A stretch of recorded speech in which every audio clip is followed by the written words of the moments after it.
राजस्थान की तमाम बड़ी से छोटी खबरों पर हमारी नजर। पल पल की खबर एबीपी 24 न्यूज पर।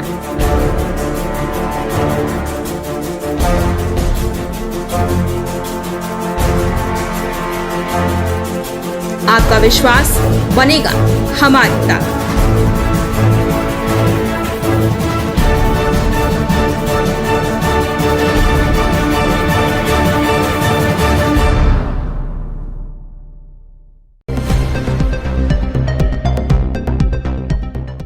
राजस्थान के बांसवाड़ा जिले पहुंचे पीएम मोदी ने बड़ा ऐलान किया। पीएम मोदी ने मानगढ़ धाम में स्वतंत्रता सेनानी श्री गोविंद गुरु की श्रद्धांजलि दी।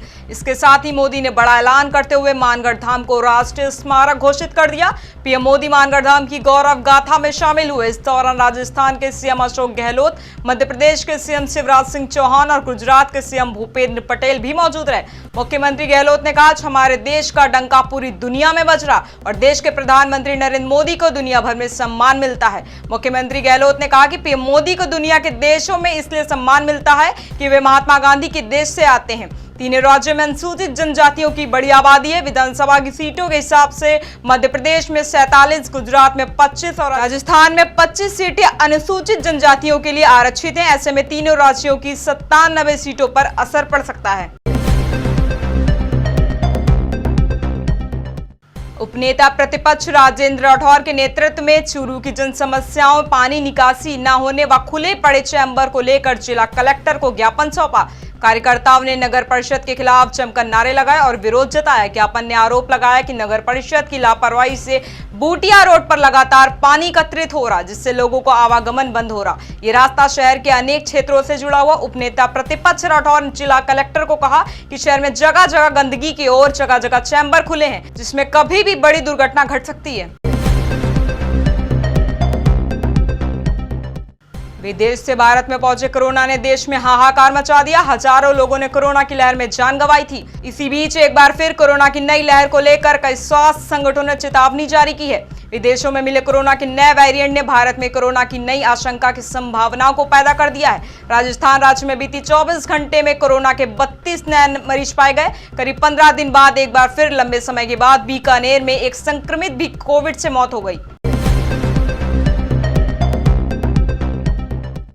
प्रदेश में 1.25 साल के बाद होने वाले विधानसभा चुनाव के मद्देनजर राज्य की गहलोत सरकार अब राजनीतिक नियुक्तियों के जरिए अलग अलग जातियों और समाजों को भी साधने की कवायद में जुट गई। हाल ही में ज्योतिबा राव फुले बोर्ड, राजस्थान चर्मशील कला विकास बोर्ड और राज्य धोबी कल्याण बोर्ड का गठन के प्रस्ताव को मंजूरी देने के बाद अब गहलोत सरकार प्रदेश के किसान वर्ग से जुड़े एक बड़े तबके को साधने की कवायद में जुटी हुई है। बताया जा रहा है कि मुख्यमंत्री अशोक गहलोत कभी वीर तेजाजी किसान कल्याण बोर्ड के गठन को मंजूरी दे सकते हैं।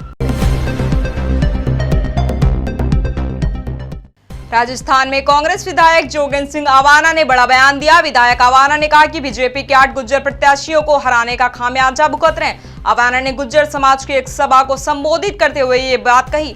देवनारायण बोर्ड के अध्यक्ष व आनंदबाई विधायक जोगेंद्र सिंह आवाना ने पसोपा डीग भरतपुर में गुज्जर समाज की सभा में कहा कि भाजपा पार्टी के 8 प्रत्याशियों को हराने का खामियाजा आज समाज भुगत रहा। विधायक आवाना ने कहा, ये पहली बार हुआ जो भाजपा पार्टी का कोई विधायक नहीं बना, मैं भी हारते हारते रह गया। बाड़मेर में राजकीय मेडिकल कॉलेज शुरू होने के बाद ये उम्मीद जगी कि यहां मरीजों को सभी तरह की बीमारियों के इलाज की सुविधा मिलेगी। कॉलेज 4 सालों से संचालित हो रहा, लेकिन मेडिकल कॉलेज और अस्पताल से अभी भी मरीजों के रेफर का सिलसिला नहीं रुका। डेंगू तक के उपचार को मरीज तरस जाते हैं। मरीज के रक्त में प्लेटलेट कम होने पर अस्पताल में कोई उपचार नहीं। बाड़मेर के मेडिकल चिकित्सक समूह में अलग से प्लेटलेट की सुविधा नहीं है, जिससे डेंगू पीड़ितों को रेफर किया जा रहा। राजस्थान में बीजेपी विधायक जोगेश्वर गर्ग के बेटे प्रकाश पुंज को दहेज उत्पीड़न मामले में कोर्ट ने 2 दिन की पुलिस रिमांड पर भेज दिया।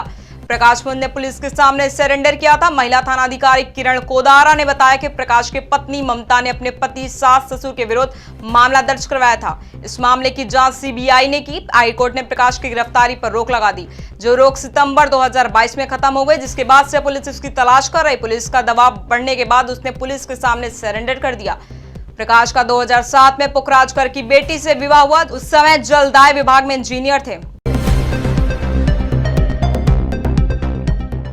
राजस्थान के जयपुर में बनी पार्क स्थित सेशन कोर्ट में अस्थायी बैरक जेल में दीवार के ठीक पास 4 फीट लंबी सुरंग मिली। सेशन कोर्ट में अस्थायी बैरक जेल में बदमाशों ने ये सुरंग रातों रात ही बनाई थी। जेल में तैनात सिपाही परम सुख और दिनेश को इसकी भनक लग गई। सुरंग को देखते हुए अधिकारियों के होश उड़ गए। इस अस्थायी जेल में पेशी के लिए आने वाले कैदियों को रखा जाता है। मामला सामने आने के बाद सुरक्षा लिहाज से अस्थायी जेल को बंद कर दिया जाएगा। राष्ट्रीय महिला आयोग की अध्यक्ष रेखा शर्मा ने राजस्थान के पुलिस महानिदेशक एवं लाठार के रवैये को लेकर नाराजगी जताई। रेखा शर्मा ने जयपुर में कहा कि लाठार महिलाओं एवं बच्चियों के मुद्दे पर बात करने को तैयार नहीं, वे केवल अपने व्यक्तिगत काम कर रहे हैं। उन्होंने कहा कि राष्ट्रीय महिला आयोग का कार्यालय पिछले 3 दिन से पुलिस महानिदेशक से संपर्क करने का प्रयास करा, लेकिन उन्होंने आयोग की टीम को बातचीत करने से इनकार कर दिया। उदयपुर जिले के बागपुर थाना क्षेत्र के माधड़ी गांव में एक युवक की हत्या के बाद मृतक के परिजनों एवं ग्रामीणों ने आरोपित और उसके रिश्तेदारों के 3 मकान फूंक दिए। हमले की इस घटना के बाद 1 दर्जन से अधिक परिवार अपने घरों को छोड़कर भाग निकले, जिसके बाद आरोपितों के गांव में भारी संख्या में पुलिस बल तैनात कर दिया गया। बागपुरा थाना क्षेत्र के माधड़ी गांव में चंद्र प्रकाश की 2 युवकों ने मामूली कारतूसी के बाद तलवार और चाकू से हमला कर दिया था। चंद्र प्रकाश के परिजन उसे अस्पताल ले जाने के बजाय थाने ले आए तथा हत्या का मामला दर्ज कर कार्रवाई की मांग करने लगे। थानाधिकारी प्रवीण जुक्तावत ने जब चंदू को देखा तो उसकी धड़कन चल रही थी। उसे तत्काल अस्पताल लेकर पहुंचे, जहां प्राथमिक उपचार के बाद उसे उदयपुर के लिए रेफर कर दिया गया। उदयपुर लाते समय चंदू ने दम तोड़ दिया। उसके परिजनों ने पोस्टमार्टम कराए जाने की बजाय आरोपित होमाराम तथा उसके परिजनों ने मकानों पर धावा बोल दिया।